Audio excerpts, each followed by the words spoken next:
지난주는 우리 안산 빛나교회 창립 36주년 기념 주일이었습니다. 우리 올로 목사님 설교해 주셨는데 많이 은혜 받으셨지요? 오늘 2주 만에 다시 에베소서 말씀을 묵상하게 되었습니다. 혹시 2주 전에 어떤 말씀이었는지 기억나세요? 사랑합니다. 네. 저는 우리 성도님들이 너무 좋아요. 설교를 잘 잊어버려 두셔서. 그래서 제가 계속 할 게 있습니다. 2주 전의 말씀은 부르심의 소망을 알게 하소서. 바울이 기도했습니다. 하나님, 우리 에베소 성도님들이 꼭 알게 해주세요 하고 3가지를 알게 해달라고 기도했어요. 그 중에 첫 번째가 부르심의 소망을 알게 하소서. 부르심의 소망을 알게 하소서에서 중요한 건 뭐죠? 이 소망이 누구의 소망이다? 하나님의 소망이다. 우리의 소망이 아니라 하나님의 소망을 말해요. 하나님, 우리 에베소 성도님들이 하나님의 소망을 알게 해주세요. 세상의 종교는 그 출발점이 사람입니다. 사람이 자기의 소원, 자기의 욕망, 이걸 이루어줄 신을 사람이 직접 선택하고 그 신을 섬긴 거예요. 그래서 세상의 종교는 사람의 소원으로부터 출발했기 때문에 가장 중요한 가치가 사람의 소원입니다. 기도할 때도 내 소원만 아뢰어도 전혀 문제가 없어요. 그게 믿은 이유니까요. 반면에 우리 기독교는 출발점이 하나님입니다. 하나님께서 당신의 자녀들을 선택하셨고 믿음을 주셔서 하나님을 믿게 하셨어요. 그래서 우리 기독교에서 가장 중요한 가치는 나를 부르신, 나를 믿게 하신 하나님의 소원이 무엇이냐 하는 것입니다. 우리는 기도할 때도 내 소원만 아뢰는 게 아니라 하나님의 소원을 먼저 아뢰야 돼요. 너희는 먼저 그의 나라와 의를 구하라. 하늘에 계신 우리 아버지, 이름이 거룩히 여김을 받으시오며 나라에 임하옵시며. 하나님, 당신의 이름이 거룩히 여김 받기를 원합니다. 당신의 나라가 이 땅에 이루어지기를 원합니다. 내 소원보다 누구의 소원? 하나님의 소원을 더 중요하게 생각해야 되는 게 우리 기독교인들이에요. 그런데 하나님을 믿으면서도 세상 사람들처럼 믿는 사람들이 있어요. 하나님의 소원보다 내 소원이 더 중요한 거예요. 그런 사람을 우리가 뭐라고 불러요? 드림의 사람이라고 부릅니다. 꿈의 사람, 욕망의 사람. 우리가 예수를 믿으면서도 드림의 사람으로 산다는 것, 내 꿈을 위해 산다는 것은 정말로 비극입니다. 왜냐하면 우리는 그렇게 지음받지 않았거든요. 하나님은 우리를 드림의 사람으로 짓지 않으셨어요. 하나님은 우리를 하나님의 소원을 중요하게 생각하는 비전의 사람으로 지으셨습니다. 하나님의 영광을 위해 살아가도록 지으셨어요. 그런데 인간이 이걸 거부했습니다.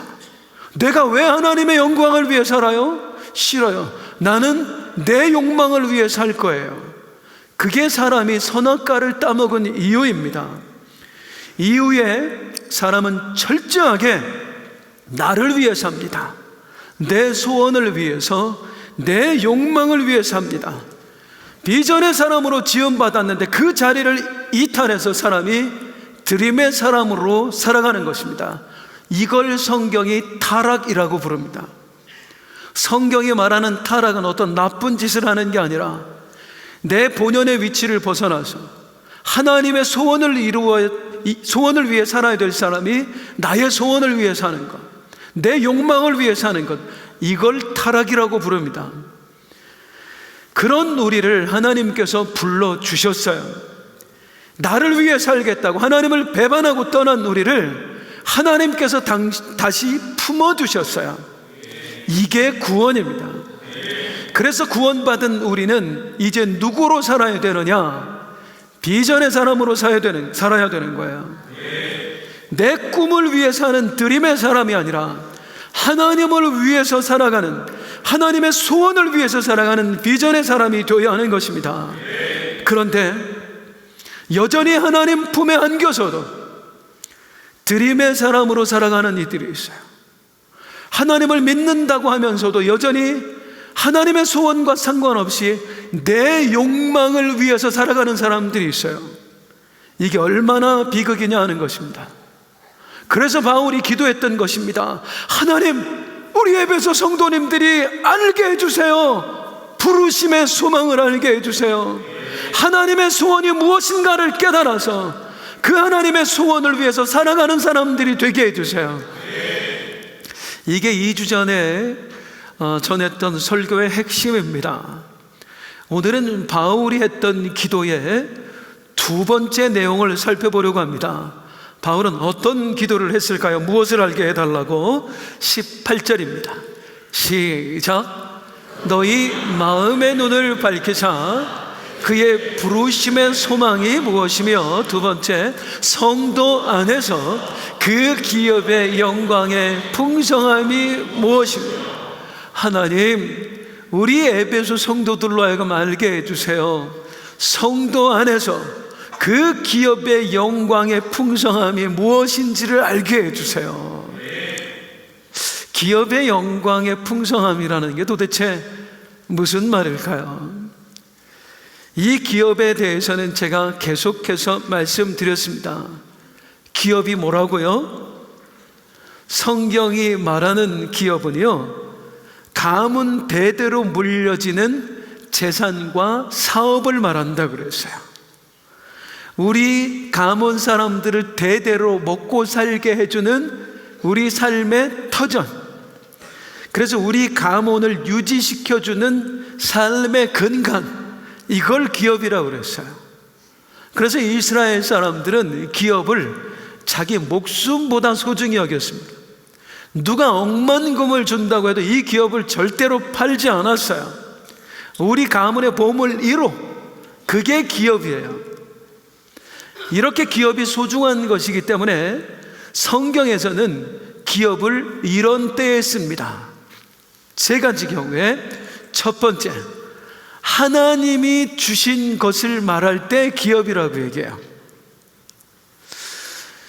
얘들아, 이 가나안 땅을 하나님께서 너희에게 기업으로 주셨어. 너희는 이 가나안 땅에서 대대로 먹고 살아야 돼. 이렇게 하나님이 주신 땅, 하나님이 주신 것을 일컬을 때 기업이라고 해요. 두 번째로 무엇을 기업이라고 하느냐 하면, 우리 하나님을 일컬을 때 기업이라고 얘기해요. 하나님이 우리를 대대로 먹고 살게 해주잖아요. 하나님께서 우리가 살아가는 삶의 근간이 되어주시잖아요. 우리가 하나님 때문에 살잖아요. 그래서 하나님을 향해서도 하나님이 너희 기업이야. 신명기 10장 9절 시작. 여호와가 그의 기업이시라. 여기서 나온 찬송이 아까 불렀던 거, 나의 영원하신 기업 생명보다 귀하다. 그 기업은 누구를 말해요? 하나님. 나의 영원한 기업 되신 하나님, 당신은 나의 생명보다 귀합니다. 이게 그 찬송이에요. 그리고 또 기업은 어떤 때 쓰이냐면, 하나님께서 우리를 일컬으실 때 기업이라고 얘기해요. 네가 내 기업이야. 나는 너 때문에 살아. 너는 나를 유지시켜주는 나의 근간이야. 네가 나의 보물 1호야. 자, 이렇게 기업은 하나님이 주신 땅, 하나님이 주신 것, 또 하나님을 일컬을 때도 기업이라고 하고, 하나님께서 우리를 보시면서도 기업이라고 해요. 그러면 오늘 본문에서 하나님, 우리 성도님들이 그 기업의 영광의 풍성함을 알게 해주세요. 이 기도에 나오는 기업은 이 셋 중에 어떤 걸까요? 첫 번째 걸까요? 첫 번째 걸까요? 첫 번째 겁니다. 이 가나안 땅은 당신의 것입니다. 이건 하나님이 여러분에게 주신 기업입니다 할 때 그 기업. 다시 말하면 바울이 뭐라고 기도했느냐면, 하나님, 우리 에베소 성도들로 하여금 알게 해주세요. 하나님께서 우리 조상들에게 이 가나안 땅을 기업으로 주신 것처럼 우리 믿는 자들에게 저 천국을 기업으로 주셨음을 알게 해주세요. 그리고 그 천국의 영광의 풍성함이 얼마나 큰지도 알게 해주세요. 이 기도한 거예요. 천국에 대해서 알게 해달라고요. 그러면 왜 이런 기도를 했을까요? 바울은 뭐 때문에? 에베소 교회를 향한 바울의 염려가 있었습니다. 우리가 금요일에 딱 지금 이 부분을 몇 주째 보았는데요, 성령터치 사도행전 강해에서 바울은 이 에베소에서 3년 동안 목회를 했었어요. 3년 목회한 곳을 떠날 때에 바울이 에베소 장로들에게 이런 당부를 합니다. 장차 내가 떠나고 나면 에베소에 이런 일이 일어날 겁니다 하고 경고해요. 사도행전 20장 29절 30절 시작. 내가 떠난 후에 사나운 이리가 여러분들에게 들어와서 그 양떼를 아끼지 아니한, 또한 여러분 중에서도 제자들을 끌어 자기를 따르게 하려고 어그러진 말을 하는 사람들이 일어날 줄을 내가 아노라. 바울이 에베소 교회를 향해 뭐라고 경고하냐면, 여러분, 내가 떠나고 나면 이 에베소 교회 공동체 안에 이리 때가 들어올 것입니다. 이리 때는 누구를 말하는 거예요? 마귀를 말하는 거예요. 그 마귀가 이단이라는 이리의 모습으로 여러분을 찾아와서 유혹할 것입니다.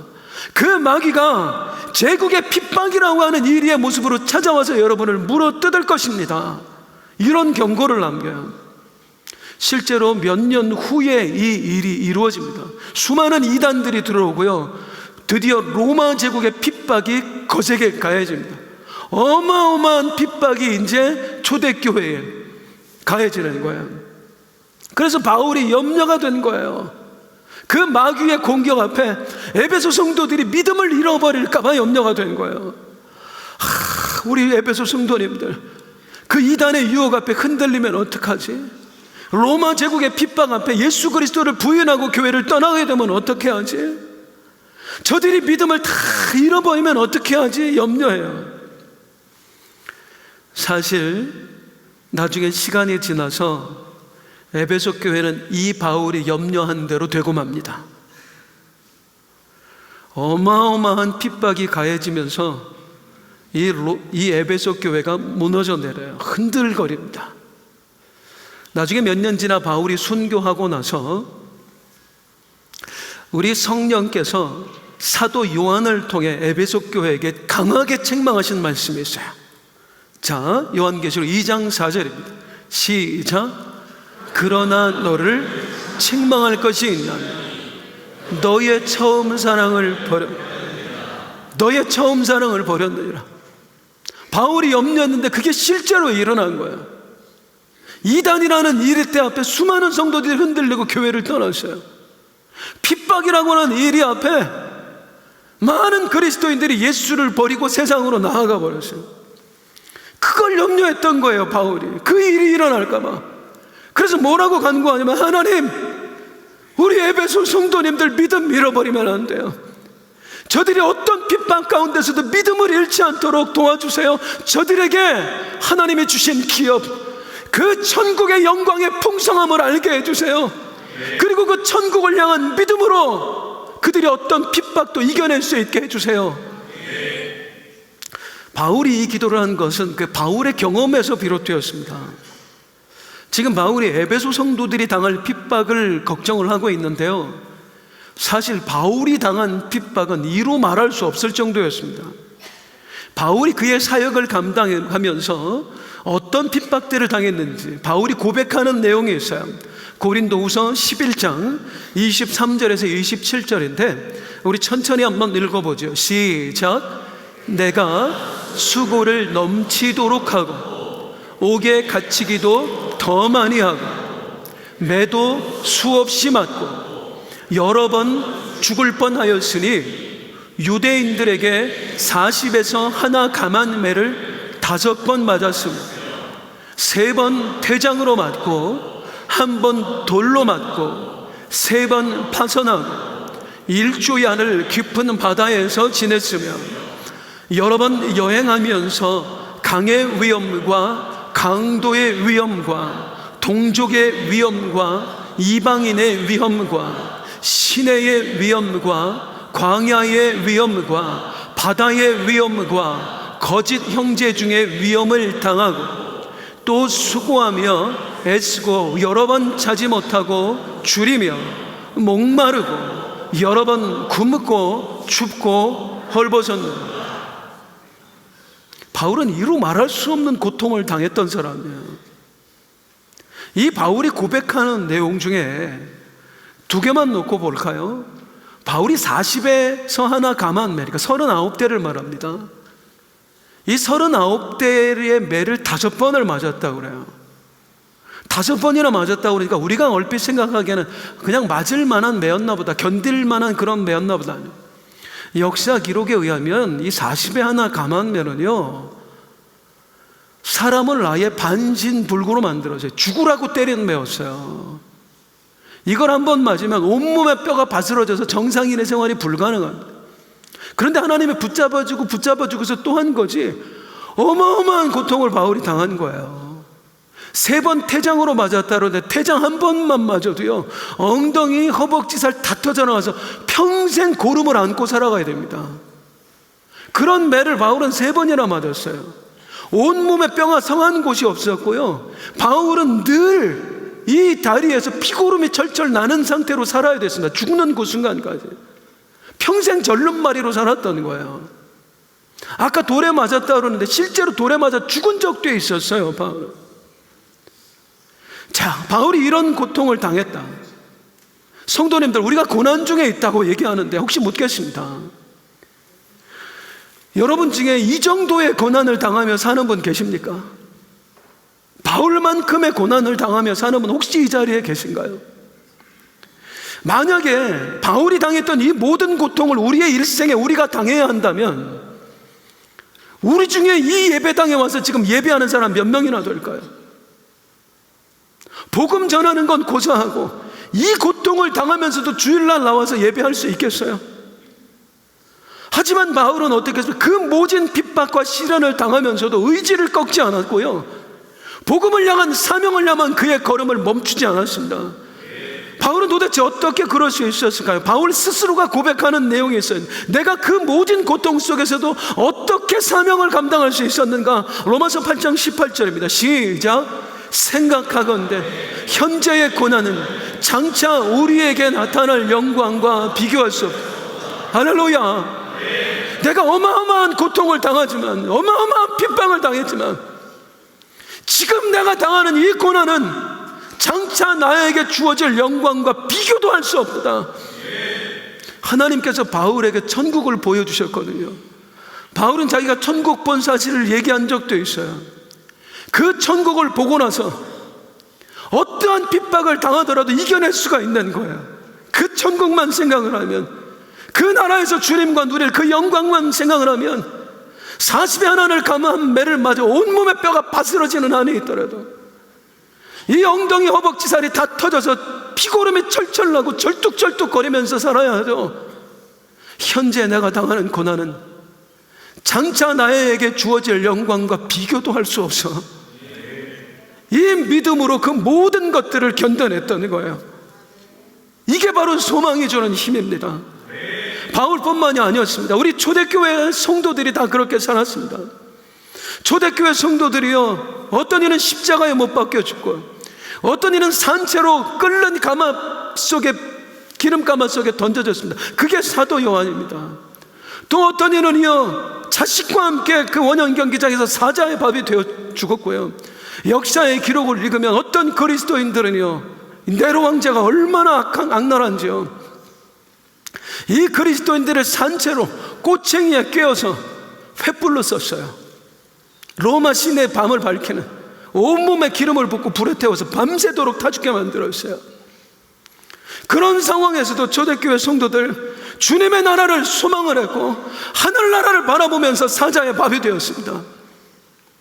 우리 조선의 우리 선조들은 어찌했습니까? 성도들, 일제가 신사참배를 강요하면서 예수를 부인하라고 할 때에 그 앞에 못이 빼곡히 박힌 판자를 깔아놓고 예수를 부인하지 않을 거면 이 못자국 위를 걸어가라고 할 때, 우리 믿음의 선조들이요, 발이 그 못에 찔려서 살점이 다 떨어져 나가고 뼈가 바스러지는 그 상황 속에서도 서쪽 하늘 붉은 노을 영문 밖에 길이 누나 오직 예수 천당 외치면서 그 못자국 길을 걸어갔습니다. 이게 천국의 소망이 주는 힘이다, 그 말이에요. 바울은 그걸 알았어요. 천국을 정말로 소망하는 사람은 어떠한 환난도 이겨낼 수 있다, 어떠한 핍박도 견뎌낼 수 있다. 그래서 자기가 떠나고 나면 핍박당할 이 그리스도인들, 에베소 성도들을 위해서 하나님 아버지 간구합니다. 우리 에베소 성도들이 하나님 주신 기업, 그 천국의 영광의 풍성함을 알게 하여 주시옵소서. 우리 빛나교회 성도들이 그 천국의 영광의 풍성함을 알게 하여 주시옵소서. 그래서 어떻게 하라고? 그 모든 시련 이겨낼 수 있게 해달라고요. 어떠한 핍박 속에서 주님 끝까지 붙들고 살아갈 수 있게 해달라고요. 다시 말씀드립니다. 천국 소망은 어떤 핍박도 견뎌내게 해줍니다. 천국 소망은 어떤 환난 속에서도 믿음을 잃어버리지 않게 해줍니다. 그런데 너무나 안타까운 건 무엇이냐면 우리 그리스도인들이 날이 갈수록 점점 더 이 천국의 소망을 잃어버려 가고 있다는 거예요. 어쩌면 우리가 사는 이 세대는 더 이상 천국을 소망하지 않는 세대가 된 것 같습니다. 사랑하는 성도님들, 묻겠습니다. 천국이 있음을 믿으십니까? 우리가 죽으면 주님 품에 갈 것을 믿으십니까? 예수 믿는 성도 중에 천국 모르는 사람 없어요. 천국을 믿지 않는 사람도 없어요. 성도라면 모두가 천국을 알고 또한 천국을 믿습니다. 그런데 정작 그 천국을 소망하며 사는 성도들은 많지 않아요. 천국을 알고 믿는다고 하면서 이 천국을 소망하는 사람 많지 않아요. 예전에는요, 예배 시간에 천국 찬송 참 많이 불렀어요. 잠시 세상에 내가 살면서 항상 찬송 부르다가 날이 저물어 오라시면 영광 중에 나가리. 천국에서 만나보자. 그날 아침 거기서 순례자여 예비하라. 늦어지지 않도록. 천국 갈까봐 아무도 안 따라 부르잖아요. 옛날에는 천국 찬송이 예배 때마다 참 많이 불려졌어요. 그런데 어느덧 천국 찬송이 어색한 시대가 되어버렸어요. 이거 뭐 장례식에서나 부르는 거 아니야? 막 장례식 이미지가 막 떠올라요. 어느덧 우리가 사는 세상은 성도라는 사람들이 천국의 메시지를 장례식에나 가야 겨우 들을 수 있는 세대가 되어버렸다, 그 말입니다. 이 강단에서 더 이상 천국이 외쳐지지 않아요. 장례식에 가야 천국 메시지를 들을 수가 있어요. 사랑하는 성도님들, 아멘 한번 해주세요. 천국은 우리 예수님이 죽으신 이유 중에 하나입니다. 천국은 우리 예수님께서 당신의 목숨을 내어주시면서까지 우리에게 주고 싶어 하셨던 것입니다. 천국은 우리 예수님께서 먼저 가셔서 우리가 오기만을 손꼽아 기다리고 계시는 곳입니다. 천국은요, 우리 믿음의 선조들이 사자밥이 되면서도 예수를 부인하지 않게 해줬던 소망이었습니다. 천국은요, 이 땅의 수많은 선교사들이 자신의 일생을 바쳐 얼굴도 모르는 사람들에게 복음을 외쳐야 했던 이유였습니다. 그런데 그 천국이요, 오늘날에 와서 어떻게 되었냐고요? 죄송합니다만 앞으로 살아갈 날이 얼마 남지 않는 어르신들이나 소망하는 곳이 되어버렸다고요. 아니요, 어르신들도 별로 소망하지 않으시더라고요. 저한테 어르신들이 여러 번이 이제 몸 아프다고 기도해달라고, 목사님 여기도 아프고 저기도 아프고 병원에서 막, 그러면 제가 항상 그렇게 기도했더니, 하나님, 우리 권사님 이제 주님 가실 날 얼마 남지 않았습니다. 아멘들 안 하세요. 주님 가시는 그날까지 끝까지 믿음 지키다가 멋지게 신앙생활하다가 예배하다가 기도하다가 주님 품에 안기게 해주세요. 여기서는 아멘을 안 하시고요, 안 아프게 해주세요 할 때 크게 아멘을 하세요. 천국을 소망한다고 말하지만 지금은 가기 싫은 거예요. 천국 빨리 갈까 봐 두려워요. 냉정하게 한번 생각해 보자는 말이에요. 천국을 정말로 있다고 믿는 사람이, 진짜로 천국의 영광이 이 땅의 영광과 비교도 할 수 없다고 믿는 사람들이 그 천국에 빨리 갈까 봐 걱정한다는 게 말이 됩니까? 이게 논리적으로 얘기가 되는, 말이 되는 이야기예요. 이런 우리들의 모습을 보시면서 나에게 천국을 주기 위해 당신의 물과 피를 아낌없이 쏟아내신 우리 주님은 과연 어떤 마음이실까요? 저는 이런 현상이 저절로 일어난다고 생각하지 않습니다. 물론 이 원인을 파헤치면 정말 많은 원인이 있겠죠. 우리가 천국을 소망하지 않게 되면 물질 만능주의, 첨단 과학, 그리고 넘치는 풍요로움, 그리고 진리의 실종, 여러 가지를 얘기할 수 있겠지만 가장 근본적인 원인은 마귀 역사입니다. 간교한 사탄이 우리의 마음에서 천국의 소망을 도둑질해 가버린 것입니다. 왜요? 천국 소망을 잃어버린 성도는 더 이상 능력 있는 성도로 살아갈 수가 없거든요. 천국 소망은 천국 소망만 잃어버리게 하는 게 아니라 그리스도인으로부터 능력도 함께 잃어버리게 만들거든요. 사랑하는 성도님들, 천국을 소망하지 않는 성도가 자기에게 찾아온 질병 앞에서 하나님을 원망하지 않을 수 있을까요? 당신 불치병입니다 라는 그 말 앞에서, 3개월밖에 남지 않았습니다 라는 말 앞에서 천국을 소망하지 않는 사람이 하나님을 원망하지 않을 수 있을까요? 천국을 소망하지 않는 사람이 내 피부치가 갑자기 내 곁을 떠났을 때 끝까지 그 믿음을 지켜낼 수 있을까요?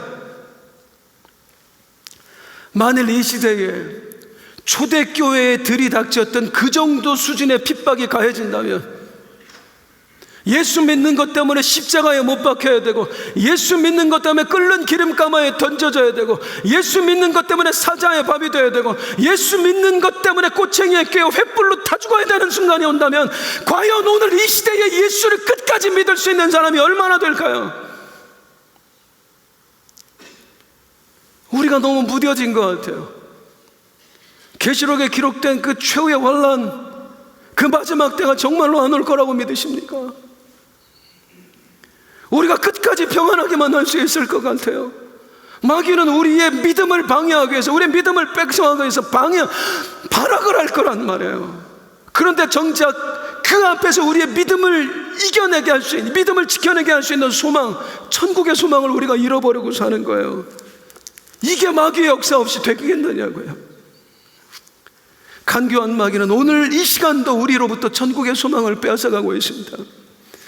천국의 이야기를요, 못 배우고 못 사는 사람들이나 하는 저급한 교리 이야기로 만들어버렸어요. 첨단 과학시대에 무슨 천국이야. 어느덧 이 강단에서 천국 이야기를 하는 목사는 아주 수준 떨어진 목사가 되고 말았습니다. 우리 예수님은 우리에게 천국을 주고 싶으셔서 십자가에 못 박혀 죽으셨는데요, 지금도 우리 예수님은 그 천국에 먼저 가셔서 우리가 올 날만 손꼽아 기다리고 계신데요, 정작 그 예수를 믿는다고 하는 사람들이 천국을 소망하지 않게 된 거예요. 우리 예수님이 어떤 심정이시겠느냐고요. 그래서 저는 다짐해 봅니다. 저는 더 천국을 외치는 목사가 되고 싶습니다. 조국의 강단에서 천국의 메시지가 사라진 이 시대에 천국을 전하면 오히려 수준 떨어지는 목사로 취급받는 이 시대에 저는 존경하는 우리 유재명 원로 목사님께서 36년 동안 이 강단에서 천국 복음을 외치셨던 것처럼 위대한 사도 바울이 에베소 성도들을 위해서 기도할 때 하나님, 우리 에베소 성도들이 천국의 영광의 풍성함을 알게 하소서라고 기도했던 것처럼 저는 이 강단에서 마지막까지도 천국을 외치는 그런 목사가 되고 싶습니다. 왜요? 천국은 진짜로 있으니까요. 그 천국을 정말로 소망하게 된 성도는 어떠한 핍박에도 흔들리지 않게 되니까요. 저는요, 약 10년 전에 있었던 한 성도님의 마지막을 잊지 못합니다. 제가 교구를 맡아 사역할 때 우리 교구원이셨어요. 고 김옥렬 집사님이십니다. 아마 아시는 분들 몇 분 계시지요? 나중에 알았어요. 돌아가시고 나서 얼마나 참 우리 김옥렬 집사님이 힘들게 사셨는지. 가난한 집, 지독히도 가난한 집 맏딸로 태어나셨습니다. 그래서 우리 집사님은 학교를 못 다니셨어요. 집이 너무나 가난해서. 어린 마음에 나는 학교를 못 다녔지만 내 동생들만큼은 그렇게 만들 수 없다. 그 어린애가 집을 나가서 공장을 다니면서 자기가 버는 모든 돈을 집에 다 보내줬습니다. 동생들만큼은 공부시켜주라고. 그렇게 해서 그 동생들이 전부 다 대학 나왔어요. 이 동생들이 누나라면 그냥 하나님처럼 생각을 해요. 그런데 정작 본인은 너무 힘들게 사셨어요. 외롭고. 결혼 생활이 참 여의치 않아서 나중에 혼자가 되셨습니다. 그러던 어느 날 건강검진을 받았는데 암이라고 하는 진단을 받았어요. 진단을 받았을 그 당시에 간암 말기였습니다. 진단받고 딱 4개월 살고 가셨어요. 그때 우리 집사님 나이가 60도 안 됐을 때입니다. 젊은 나이에 가신 거예요. 고생만 하다가. 그 임종의 순간을 잊지 못해요. 제가 직접 보지는 못했고 남동생에게 들은 이야기예요. 예수 안 믿는 남동생에게. 의사가 이제 마지막이라고 오늘 고비를 오늘 아마 임종하실 거라고 얘기를 듣고 동생들이 다 모였어요. 누나, 언니 그 침상에 모여 앉아서 다들 울고 있는데 갑자기 우리 집사님께서 침대에 걸터 앉으시더니 얘들아 잠깐만 자리 좀 비켜줄래? 아니, 누나 마지막인데 함께 있어야지. 그래서 왜요? 그랬더니 우리 주님이 나 데리러 오셨어. 우리 주님이 천군 천사 함께 나를 데리러 오셨어. 나 우리 주님하고 대화 좀 하고 싶으니까 잠깐 자리를 좀 비켜줄래? 그래서 이제 커튼을 쳐드리고 자리를 비켜드린 거야. 그 사이에 누님이 예수님하고 대화를 하는데 대화의 내용 들어보니까 고생 많았다 내 딸아. 뭐 예수님 음성은 못 들지만 누나 소리는 들리잖아요. 아니, 자리를 비켰는데 어떻게 들어요? 멀리 안 가지요. 옆에 그냥 커튼 옆에 듣고 있는 거예요. 궁금해가지고. 예수님이 왔다니까 30분 동안을 예수님하고 대화하시더래요. 그러더니 이제 됐으니까 커튼 좀 열어줘. 그랬더니 얘들아 나 주님 나라 간다. 그곳에 가서 영원히 살 거야. 누나 부탁인데 예수 믿어다오. 어릴 때 예수 믿고 커서는 안 믿으니까 꼭 우리 예수 믿고 천국에서 만나자. 그리고 우리 김옥렬 집사님 임종하셨어요. 그 동생분이 저한테 목사님 제가 이제 알게 됐습니다. 천국은 정말로 있었습니다. 우리 누나 천국 갔어요. 나도 예수 믿고 천국 가고 싶어요. 사랑하는 성도님들, 천국은 정말로 있습니다. 우리가 이 땅에서의 삶을 마무리하면 그 천국에 가게 될 거예요.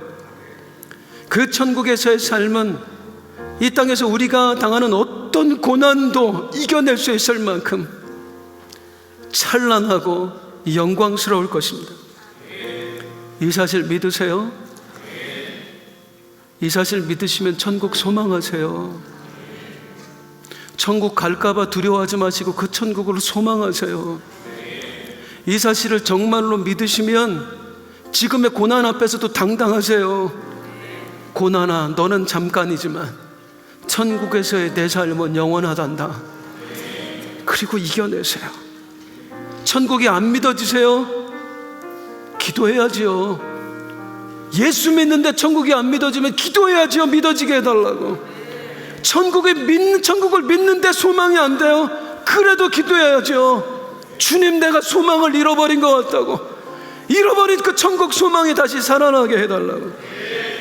진짜로 천국이 믿어지는 순간, 진짜로 천국이 영광스럽게 느껴지는 순간, 우리는 어떤 고난과 시련 앞에서도, 심지어 죽음 앞에서도 우리는 진짜 예수쟁이답게 살 수 있을 겁니다.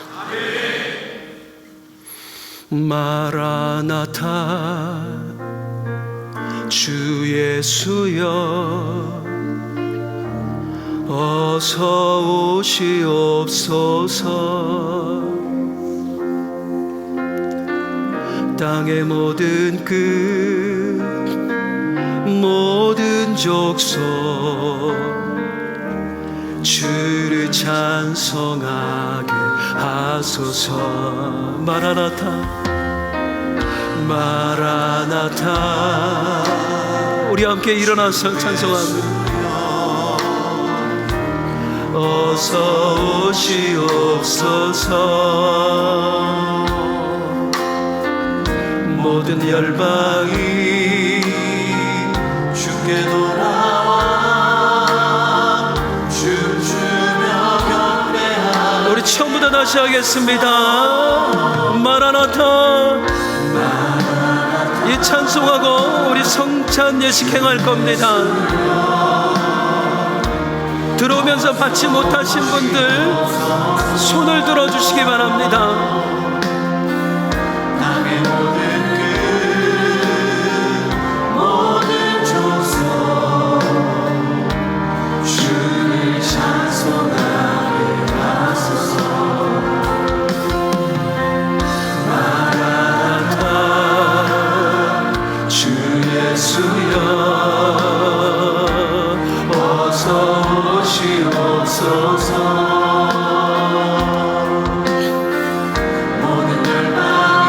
성찬 키트 못 받으신 분 손 들어주세요.